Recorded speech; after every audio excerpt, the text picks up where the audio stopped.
નમસ્કાર મિત્રો, આપણે આખી જિંદગી મહેનત કરીએ, પરસેવો પાડીએ, કરકસર કરીએ, બે પૈસા બચાવીએ અને એ પૈસાથી આપણે જીવનમાં એક વખત આપણું સપનું પૂરું કરવા ફોર વ્હીલર લઈએ, મોટી કાર.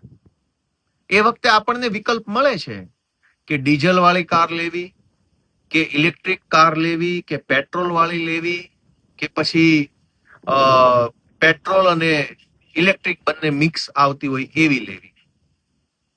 પણ આપણે એક વખત પેટ્રોલ કાર લીધા પછી એ કારમાં ઇથેનોલ વાળું પેટ્રોલ નખાવવું કે શુદ્ધ પેટ્રોલ નખાવવું એ ઓપ્શન કેમ નથી મળતો?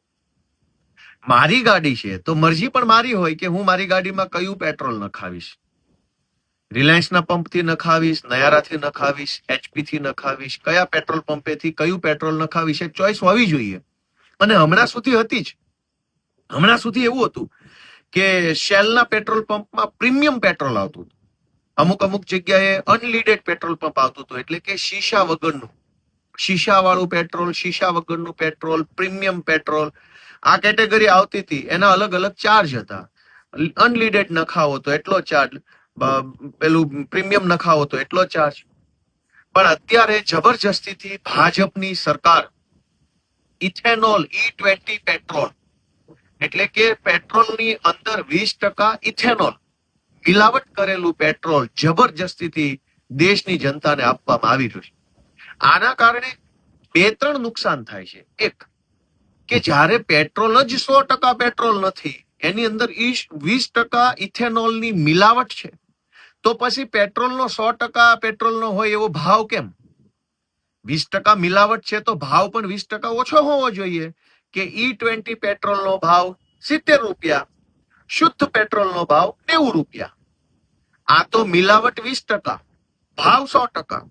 તો જનતાને અહીંયા એક લૂંટનો સામનો કરવો પડે છે. બીજું, કે આપણી ગાડીઓ જે બની છે એ ગાડી E20 કમ્પિટેબલ, એટલે કે E20 પેટ્રોલને એ ગાડી ચલાવી શકે, એના એન્જિન, એના સ્પેર પાર્ટ્સ બધા જે આવતા હોય એ એના માટે નથી બનેલા.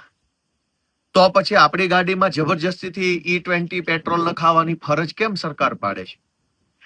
તો આખી જિંદગી મહેનત કરીને, મજૂરી કરીને, કરકસર કરીને, કેટલાય આખા ઘરમાં હોય એટલા લોકોએ પૈસા બચાવીને જીવનમાં એક વખત ફોર વ્હીલર લીધી હોય, એ ફોર વ્હીલરને ભાજપની સરકાર દાદાગીરી કરી, ગુંડાગીરી કરી, જબરજસ્તીથી E20 પેટ્રોલ, ઇથેનોલ મિશ્રિત પેટ્રોલ ભરાવડાવે અને આપણને ઓપ્શન ન આપે. એની સામે દેશમાં એકમાત્ર વ્યક્તિ અરવિંદ કેજરીવાલ લડાઈ લડી રહ્યા છે. અરવિંદ કેજરીવાલ અત્યારે E20 ની દાદાગીરી સામે લડે છે અને એમની માંગણી છે કે પેટ્રોલ પંપ ઉપર 2 પાઇપ હોવી જોઈએ. જે વ્યક્તિએ E20 પેટ્રોલ પુરાવવું હોય તો E20 ભરાવે, જેને શુદ્ધ 100% પેટ્રોલ ભરાવવું હોય એ 100% પેટ્રોલ ભરાવે. આ ઓપ્શન દેશની જનતાને મળવો જોઈએ. આપણે કોઈ હોટલમાં જઈએ તો હોટલ માલિક દાદાગીરી નહીં કરી શકે કે ફરજિયાત રીંગણાનું શાક જ ખાવું પડશે. મારે જે ખાવું હોય તે ખાઈશ અને મારે જે ખાવું છે એનું જેટલું પેમેન્ટ હશે એટલું પેમેન્ટ આપીશ. જેને પેટ્રોલ ભરાવવું છે એ 100% પેટ્રોલ ભરાવશે, એનું પેમેન્ટ આપશે. E20 વાળો E20 ભરાવશે, એનું પેમેન્ટ આપશે. સરકાર કેમ જબરજસ્તી કરે છે?